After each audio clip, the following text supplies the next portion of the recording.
Hey, it's Ernie at Renaissance Firearms. I want to try something new. We sometimes obsess over getting the best, the most current, the absolute top of the line stuff.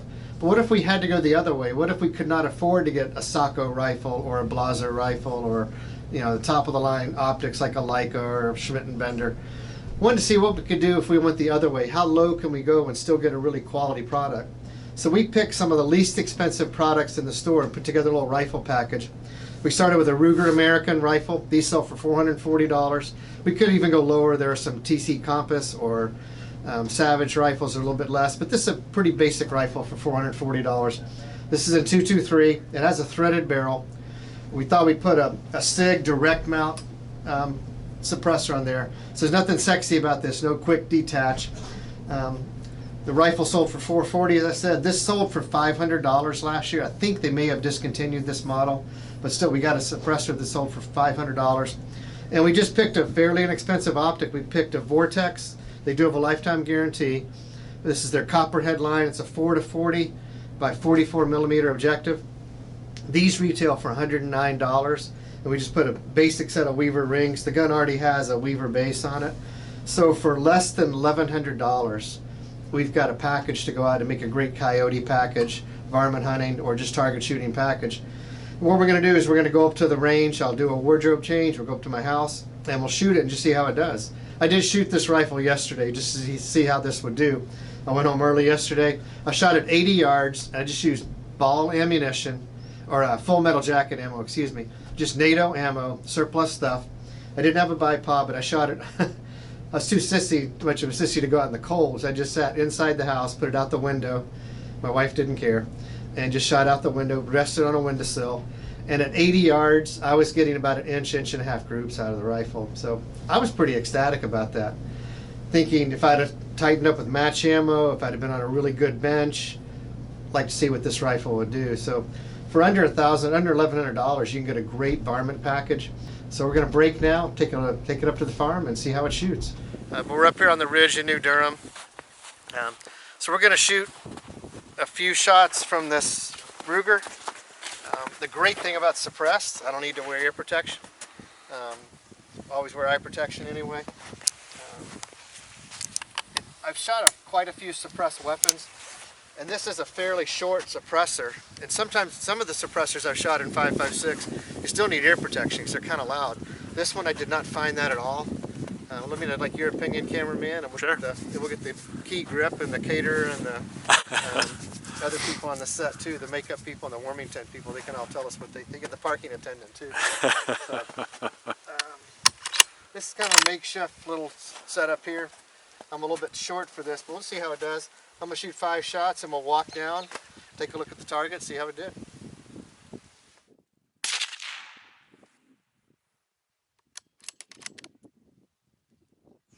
How'd that sound for loudness? Pretty quiet. Might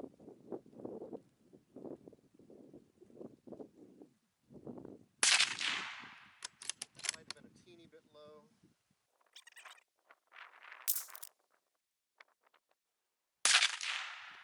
I should mention too, we're just shooting Federal XM193, the Lake City product. This is what the military trains with. This is not known as a target ammo. It's still a good quality ammo, but it's not like if you wanted a super match precision ammo, this is probably not the most precise stuff.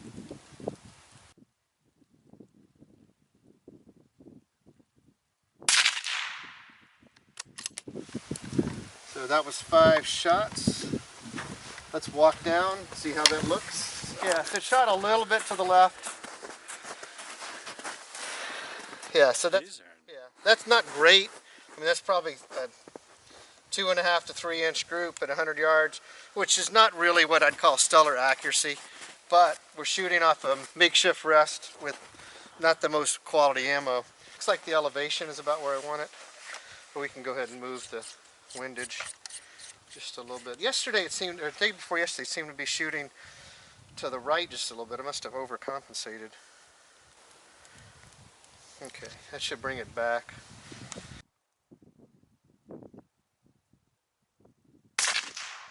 Okay. So let's go down and see what it did. I like the rifle. It functions perfectly. I like how it's got this built-in Picatinny rail, so you can put cross-slot rings on it. You don't have to figure out you want to use tally, Warren, loophole, whatever.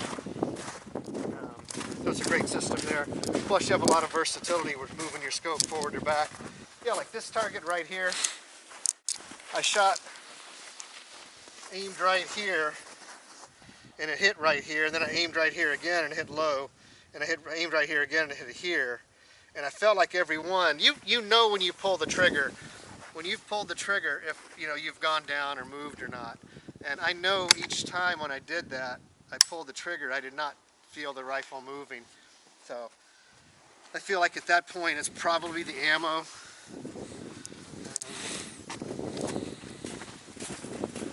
Now this is your group right here. This was, those three were mine and those three are yours. So you probably tightened that up by 1/2 of what I did. So you shot about 1.5-inch group. I shot about a 3-inch group. So that tells me the rifle is accurate. It's probably the ammo. So and that was a 5-shot group. If you took that flyer out, in that flyer, you probably have 1.5-inch, 2-inch group there. I'm satisfied with the accuracy. I know you may think, well, 3-inch group at 100 yards, that sucks. Well, think about the way we're shooting. We're not at a bench. And I think the weak link is the scope. And that's not to throw Vortex under the bus. There's a purpose for this scope. This is made for an inexpensive target shooting scope. The general rule of thumb is you want to spend as much on your scope as your rifle, if not more. So for a $440 rifle, you'd probably want to put a Very X3 on there. But not a lot of guys don't have that kind of money, and I understand that. We appreciate that, and that's why we sell the Vortex line. And Vortex makes $1,000 scopes, but they also make $109 scope because they know there's a need for that. And if you're going to be shooting at 1,000 yards, this may not be the best scope, but if you're going to be shooting at 100 yards all day long, I think this would be great.